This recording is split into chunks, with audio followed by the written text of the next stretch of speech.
पश्चिम बंगाल विधानसभा चुनाव 2026 में प्रवासी राजस्थानियों और मारवाड़ी समुदाय ने बेहद निर्णायक भूमिका निभाई और इस चुनावी दंगल में प्रवासी राजस्थानी मतदाताओं ने पारंपरिक साइलेंट वोटर की छवि को तोड़कर किंग मेकर की सक्रिय भूमिका में काम किया।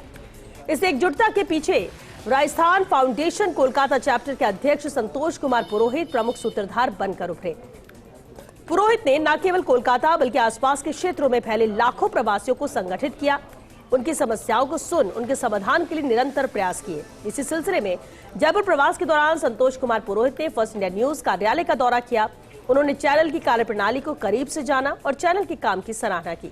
साथ ही चैनल के सीनियर एडिटर जिनेन्द्र सिंह शेखावत और मार्केटिंग हेड विशाल माथुर ने बुके भेंट कर उनका स्वागत किया। इस दौरान संतोष कुमार पुरोहित से खास बातचीत की सीनियर एंकर पूनम शर्मा सोलंकी। प्रवासी राजस्थानी, लेकिन हम कहेंगे कि जिनके दिल में राजस्थान बसता हो वो प्रवासी कैसे हो सकते हैं।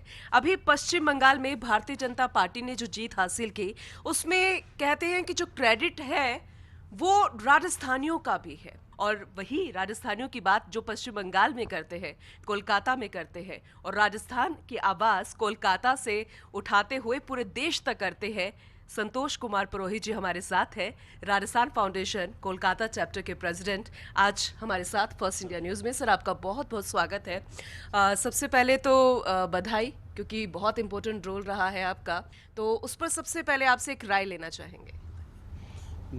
मैं कहना चाहूँगा कि ये जो हम लोगों को जीत मिली है ये बहुत मुश्किल से मिली है। मैंने समझ लीजिए जिस ढंग से जिस परिस्थिति में लोग वहाँ पे रहते थे उस परिस्थितियों में वहाँ पे जीना दुश्वार हो चुका था लोगों का, प्रवासियों का भी। प्रवासियों के ऊपर भी बहुत सारे अत्याचार हुए थे, बहुत कुछ हुआ था, लेकिन लोगों ने उस चीज़ को उलट फेर कर दिया। मैंने समझ लीजिए कि जो सरकार को जिस ढंग से मैंने पहले की जो सरकार थी उस सरकार को अलग तरीके से नज़रिए से देखते हुए मैंने जिसके सामने नहीं आके लोगों को मैंने जिस ढंग से उन्होंने वहाँ पे लोग मैंने जिस टीएमसी सरकार के अत्याचार से जिस हिसाब से जीते थे उस डर के साए में जीने को मैंने अब की बार प्रण ले लिया था कि हम लोगों को इस गवर्नमेंट को मैंने हराना ही है कैसे भी करके। लेकिन जब अभी बीच में सीएम साहब का हम लोग प्रचार में आए थे तब हम लोग डोर डोर उनको मैंने इनविटेशन देने गए थे तो लोग आने के लिए तैयार नहीं थे।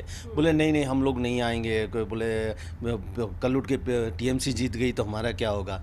तो सर हम लोगों ने बोला था उनको कि सर मैं आपको टोकना चाहूँगी, क्योंकि आपने बोला कि अगर टीएमसी जीत गई तो फिर हमारा क्या होगा, ये डर था। सर, बात उसकी नहीं होती कि बीजेपी कांग्रेस या टीएमसी, बात उसकी होती है जो फायदा दे, जो वहाँ के लोकल जो मार्केट है उसको उठाए। और आप तो कोलकाता में रहते हुए बड़ा बाजार वाले इलाके में है, तो व्यापारियों से तो लाभ मिलता है ना, फिर डर क्यों था? डर ऐसे था कि एक्चुअली लोगों को देखिए, आज मेरे पास मेरे पास कोई प्रॉफिट हो रहा है, मैं उसको हाई कर रहा हूँ मेरा बिजनेस को, तो उस बिजनेस को हाई करने में मेरे को डर लगता था। पहले के टाइम में जैसे आसाम में होता था ना, उस लोग डर के मारे भाग के फिर कोलकाता आए थे वो वहाँ उस टाइम से। अब की नहीं, पहले की बात बता रहा हूँ मैं। वही शायद यदि अब की बार यदि ये गवर्नमेंट वापस आ जाती ना, शायद हम लोगों को राजस्थान का आशियाना खोजना पड़ता, हम लोग को वापस राजस्थान आना पड़ता। से राजस्थान से लंबा वक्त हो गया और कहते हैं कि बड़े बड़े अगर व्यापारियों का जिक्र हो अगर किसी राज्य में तो फिर राजस्थानी नाम जरूर आता है, लेकिन पहले डर था। अब सरकार वो है जो आपने चुनी है। अब तो आप शायद शपथ ग्रहण में आए होते तो पता चलता। जो टीएमसी थे सर, हमने वो सब कुछ हर एक अपडेट फर्स्ट इंडिया न्यूज़ में दिखाया। धन्यवाद। मैंने जो जीतने के बाद जो मैंने टीएमसी कैडर्स के लोग थे ना, वो भी ऑरेंज कलर फेस के ऊपर लगा के वो आके खड़े हो गए थे। ये पोजीशन थी वहाँ पे। मैंने समझ लीजिए अभी वो डर बिल्कुल लोगों में अभी खुलकर सामने आ गए, लोग जो खुलकर बिजनेस खुलकर हर चीज़ की। और अभी देखिए प्रगति करेगा राजस्थान और बंगाल दोनों की। पहले कर्मभूमि जन्मभूमि से लोग जुड़े हुए थे ना, तो अभी देखिए अब प्रगति राजस्थान भी करेगा और बंगाल भी करेगा, क्योंकि डबल इंजन की सरकार हो गई अभी। जिस हिसाब से वहाँ पे बिजनेस और ये तो लोग चले जा रहे थे।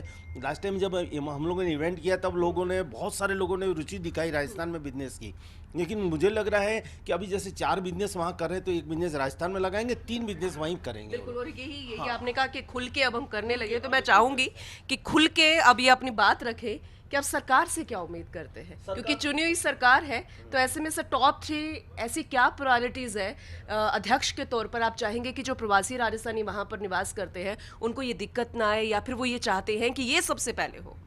मैं कहना चाहूँगा माननीय सीएम साहब को, शुभेंदु अधिकारी जी को और वहाँ के जो भी नेतागण हैं उनको, कि बदले की भावना से नहीं, अभी जिस हिसाब से टीएमसी ने बदले की भावना से किया है उस बदले की भावना से नहीं, और हो भी रहा है। जैसे आपने देखा होगा हर चुनाव के बाद वहाँ हिंसा होती थी, हजारों की संख्या में लोग मरते थे। अब वो आपको देखने नहीं मिला होगा। सर, बहुत अच्छा लगा आपसे बात करके। उम्मीद करेंगे कि जो एक उम्मीद रह गई थी प्रवासी राजस्थानियों की पश्चिम बंगाल में, वो भी बहुत जल्दी आने वाले समय में पूरी होती हुई नजर आए। कैमरामैन सुरेंद्र के साथ मैं Poonam Sharma Solanki, first India news, Jaipur.